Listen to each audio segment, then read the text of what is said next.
నమస్తే. శ్రీ గురుభ్యో నమః. శ్రీమాత్రే నమః. ఆదిత్యాయ చ సోమాయ మంగళాయ బుధాయ గురు శుక్ర శనిభ్యే రాహువే కేతవే నమః. ప్రేక్షకులందరికీ నమస్కారం తెలియజేస్తూ ఈరోజు మనం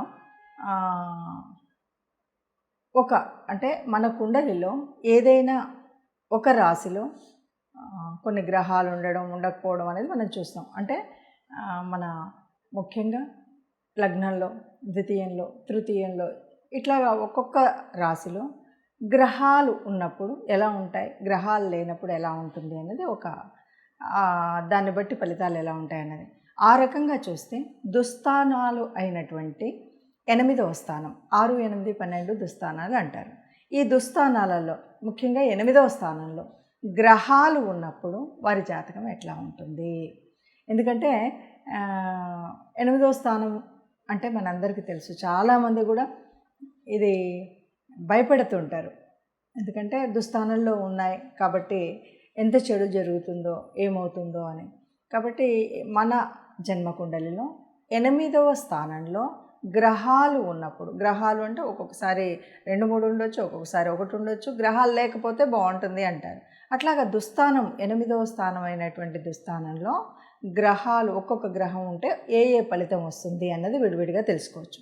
అయితే దానికంటే ముందు మరి 8వ స్థానం ఏమేమి ఇస్తుంది అంటే 8వ స్థానంలో గ్రహాలు ఉంటే ఏంటి, 8వ స్థానాన్ని దేన్ని సూచికగా చెప్పుకుంటాము అంటే 8 అనగానే ఇది ఆయుష్ తెలియజేసేటువంటి స్థానం అని చెప్తాం. అలాగే దీర్ఘకాలిక రోగాలను సూచించేటువంటి స్థానం ఏది అంటే 8వ స్థానం. ఇంకా సడన్గా అనుకోకుండా ఏదైనా అదృష్టం వరించేటువంటి స్థానం కూడా 8వ స్థానం. అంటే ఎలాగంటే నిన్న మొన్నటి వరకు కడుబేదగా ఉన్నారు, బాగా అసలు చాలా, ఇంకా వాళ్ళ దగ్గర నుండి మనం ఏమి కూడా ఇంట్లో 3 పూట్ల అన్నం తినడం కష్టం. కానీ ఆల్ ఆఫ్ సడన్ ఒక్కటేసారి వాళ్ళు కోటీశ్వరులు అయిపోతారు. ఇది ఎట్లా అంటే మనం చూస్తూనే ఉన్నాం. ఒక్కొక్కసారి అనుకోకుండా ఉన్నటువంటి భూముల దగ్గర పెరిగిపోవడం, లేకపోతే ఎక్కడేదో ఎయిర్పోర్ట్ కట్టినప్పుడు వాళ్ళ స్థలం అక్కడ ఉంది, అప్పటి వరకు తిండి కూడా లేని వాళ్ళు కోట్లు వచ్చేసి ఒకటేసారి శ్రీమంతులు అయిపోవడం, ఇలాంటివన్నీ చూస్తుంటాం కదా. ఇవన్నీ ఇలా 8వ స్థానంలో మనకు అనుకూలమైనటువంటి గ్రహం ఉన్నప్పుడు జరిగేటువంటి ఫలితాలు. మరి ఇప్పుడు ఒక్కొక్క గ్రహం ఉంటే ఎలా ఉంటుంది అన్నది చూద్దాం. తదుపరి గ్రహం మన జన్మకుండలిలో 8వ స్థానంలో కుజుడు ఉన్నట్టయితే ఎలా ఉంటుంది?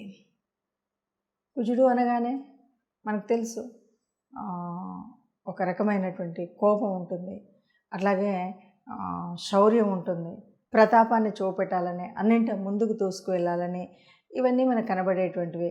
అంటే డామినేటింగ్గా ఒక కంట్రోలింగ్ కెపాసిటీ కలిగేటువంటి గ్రహం ఏదైనా ఉందంటే అంటే అది కుజుడికి సంబంధించినటువంటిది.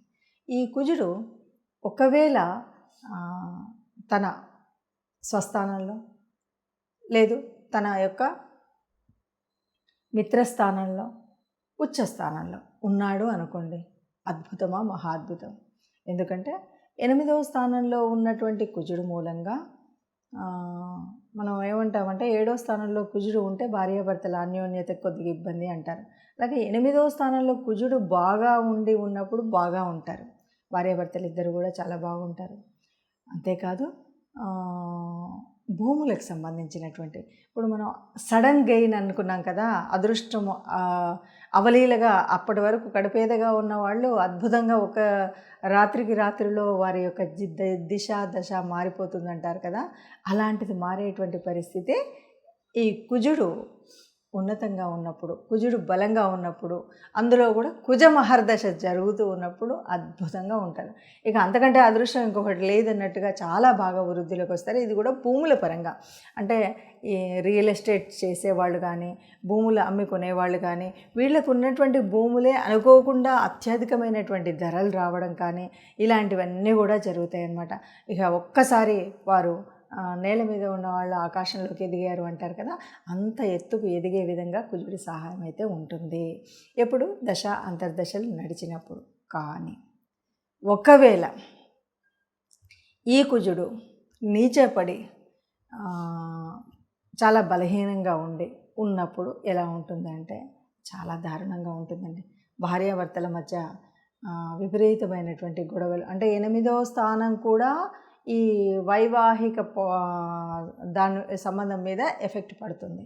ఇక్కడ కుజుడు బలహీనంగా ఉన్నప్పుడు ఈ ఇబ్బంది పడుతుంది. మనకున్నటువంటి ఆస్తులు, ఆ భూములు ఇవన్నీ కూడా పొడగొట్టుకునేటువంటి పరిస్థితి ఉంటుంది దారుణంగా. అంటే ఉన్నటువంటి ధరలు ఒక్కసారిగా పెరుగుతాయి, మంచిగా ఉంటాయి అన్నాం కదా. ఒక్కసారిగా మనం ఏదో ధరలు పెరుగుతాయని అన్నీ కొనిపెట్టుకుంటే ఒక్కసారిగా అంటే సడన్ చేంజ్, అది మంచి అవ్వచ్చు చెడు అవ్వచ్చు అనుకున్నాం కదా. ఎప్పుడైతే కుజుడు బాగున్నాడు, కుజుడు యొక్క దశ అంతర్దశలలో అద్భుతంగా ఉంటుంది. కానీ కుజుడు నీచపడ్డప్పుడు, కుజుడు యొక్క దశ అంతర్దశలో ఆకాశంలో ఉన్న వాళ్ళు నేల మీద పడ్డం తథ్యం. అంత భయంకరమైనటువంటి పరిస్థితి అయితే ఉంటుంది. ఇంతే కాదు, కుజుడు అంటే కొంచెం గాయాలు, దెబ్బలు ఇవన్నీ కూడా. అయితే కుజుడు బాగుంటే కూడా వృత్తిరీత్యా ఇంకొక మంచి అది ఉంటుందండి. చక్కగా మంచి సర్జన్స్ అంటారు కదా, అంటే ఆపరేషన్స్ చేసేటువంటి పెద్ద పేరు మోసిన డాక్టర్స్ ఎవరైనా ఉన్నారంటే వాళ్ళకి అష్టమంలో కుజుడు చాలా అంటే మంచి ఉచ్చలో ఉండి బలంగా ఉంటే మాత్రం తప్పకుండా అద్భుతమైనటువంటి డాక్టర్స్గా పేరు పొందేటువంటి ఏదైనా కట్ చేసేది.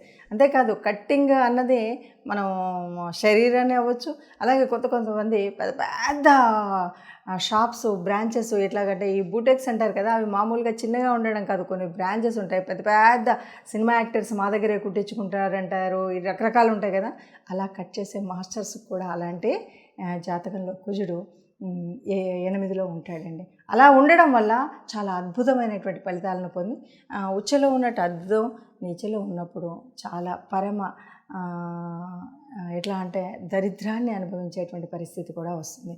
అలాగే దెబ్బలు, ఆపరేషన్స్ మామూలుగా ఉచ్చలో ఉన్నప్పుడు ఈయన ఒక డాక్టరే ఆపరేషన్స్ చేసినటువంటి వాడు అదే నీచలో ఉండేసరికి శరీరం మీద ఘాట్లు పెట్టించుకోవడం, ఆపరేషన్స్ చేయించుకోవాల్సినటువంటి పరిస్థితులు రావడం, ఇలాంటివన్నీ కూడా జరుగుతూ ఉంటాయి.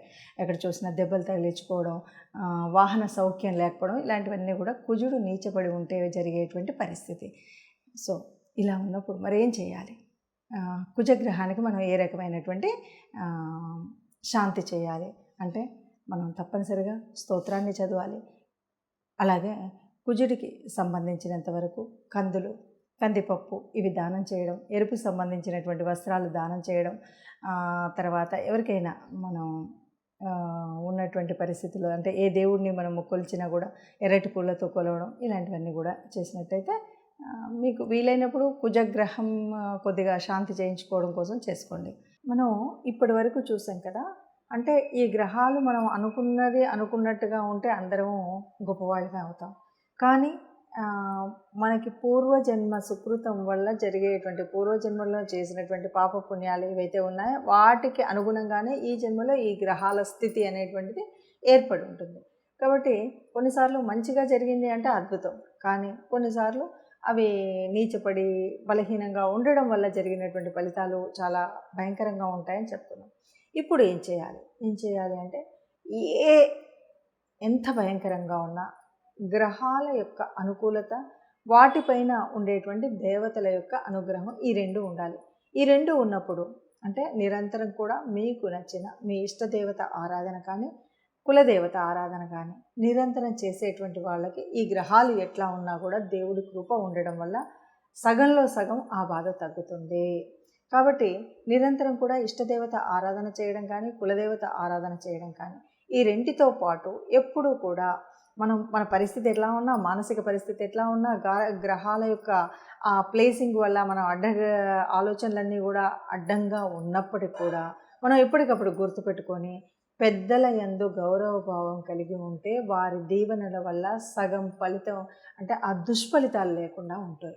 కాబట్టి ముఖ్యంగా మన దేవత ఆరాధన, ఇష్టదేవత కానీ, కులదేవత ఆరాధన కానీ, ఇంట్లో ఉన్నటువంటి పెద్దల సేవ చేయడం అనేటువంటిది ఇవి మర్చిపోకుండా చేయడం, వీటితో పాటు మనకు నిర్ణయించినటువంటి అంటే ఏ గ్రహం ఉంది, ఆ గ్రహం లోపం ఏంటి అనేటువంటిది మనం చూసుకున్నట్టయితే అంటే రవి కొంత భయాన్ని కలిగిస్తున్నాడా, రవి, చంద్రుడు, కుజుడు ఎవరెవరి అంటే 8వ స్థానంలో ఎవరున్నారు, వారి వల్ల మనకు కలిగేటువంటి అంటే ఒకవేళ నీచ స్థానంలో ఉండి బలహీనపడి ఉంటే బాగా లేకపోతే ఏ రకమైనటువంటి పరిహారం తీసుకోవాలన్నది.